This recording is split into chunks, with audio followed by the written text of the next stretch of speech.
ഇന്ന് നോക്കുന്ന topic Portuguese വൈസ്രോയിയാണ്. Portuguese viceroy.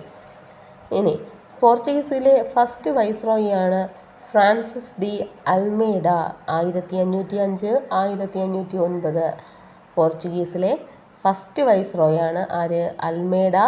1505-1509 കാലഘട്ടത്തിൽ കണ്ണൂർ, അഞ്ചുവിദ്വീപ്, കൊച്ചി, മലാക്ക എന്നിവിടങ്ങളിലെ കോട്ട ബലപ്പെടുത്തി. ജലനയം കൊണ്ടുവന്നു. കണ്ണൂരിലെ സെൻറ് ആഞ്ചലോസ് കോട്ട 1505 പണി കഴിപ്പിച്ചു. അപ്പോൾ അൽമേഡയെക്കുറിച്ച് പറയുമ്പോൾ നമ്മൾ ഇത്രയും കാര്യം ഓർക്കണം. 1. കണ്ണൂർ, അഞ്ചുദ്വീപ്, കൊച്ചി, മലാക്ക എന്നിവിടങ്ങളിലെ കോട്ട ബലപ്പെടുത്തി. ജലനയം കൊണ്ടുവന്നു. കണ്ണൂരിൻ്റെ സെൻറ് ആഞ്ചലോസ് കോട്ട 1505 നിർമ്മിച്ചു. 1505 സെൻറ് ആഞ്ചലോസ് കോട്ട നിർമ്മിച്ചു. ഓക്കെ. അടുത്ത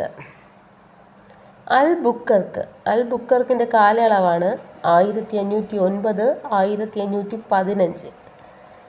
ഇന്ത്യയിലെ പോർച്ചുഗീസ് സാമ്രാജ്യത്തിൻ്റെ സ്ഥാപകനായി കരുതപ്പെടുന്നത് അൽബുക്കർക്കിനെയാണ്. ഇന്ത്യയിൽ പോർച്ചുഗീസ് സാമ്രാജ്യത്തിൻ്റെ സ്ഥാപകനായി കരുതപ്പെടുന്നത് അൽബുക്കർക്ക് കോഴിക്കോട് നഗരം ആക്രമിക്കാൻ ഏൽപ്പിച്ചതാണ് മാർഷൽ കുട്ടിൻഹോ. അപ്പോൾ അൽബുക്കർക്ക് കോഴിക്കോട് നഗരം ആക്രമിക്കാൻ ഏൽപ്പിച്ചത് മാർഷൽ കുട്ടിൻഹോ. പിന്നെ അദ്ദേഹത്തിൻ്റെ കുറച്ച് സംഭാവനകളാണ് പറയുന്നത്. മിശ്ര വിവാഹം. പിന്നെ അഴിമതിക്കാരായ ഉദ്യോഗസ്ഥരെ അദ്ദേഹം പോർച്ചുഗീസ് സൈന്യത്തിൽ നിന്ന് പുറത്താക്കി. സതി നിരോധിച്ചു. നാണയ സമ്പ്രദായം ഏർപ്പെടുത്തി. പോർച്ചുഗീസ് ആസ്ഥാനം കൊച്ചിയിൽ നിന്ന് ഗോവയിലേക്ക് മാറ്റി. പോർച്ചുഗീസുകാർ ഗോവ പിടിച്ചെടുത്തത് ബീജാപ്പൂർ സുൽത്താനിൽ നിന്നുമാണ്. ഇനി 1503 മാനുവൽ കോട്ട പണി കഴിപ്പിച്ചത് അൽബുക്കർക്ക് തന്നെയാണ്. ബ്രീഫായി പറഞ്ഞാൽ അൽബുക്കർക്കിൻ്റെ കാലഘട്ടം 1509-15. ഇന്ത്യയിലെ പോർച്ചുഗീസ് സാമ്രാജ്യത്തിൻ്റെ സ്ഥാപകൻ എന്നറിയപ്പെടുന്നു. കോഴിക്കോട് നഗരം ആക്രമിക്കാൻ ഏർപ്പെടുത്തിയത് മാർഷൽ കുട്ടിൻഹ. അദ്ദേഹം കൊണ്ടുവന്ന സമ്പ്രദായയുടെ മിശ്ര വിവാഹം. പിന്നെ അഴിമതിക്കാരായ ഉദ്യോഗസ്ഥരെ പിരിച്ചുവിട്ടു. സതി നിരോധിച്ചു.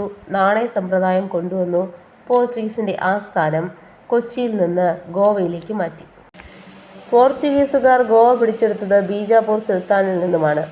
1503 മാനുവൽ കോട്ട പണി കഴിപ്പിച്ചത് അൽബുക്കർക്ക് തന്നെയാണ്.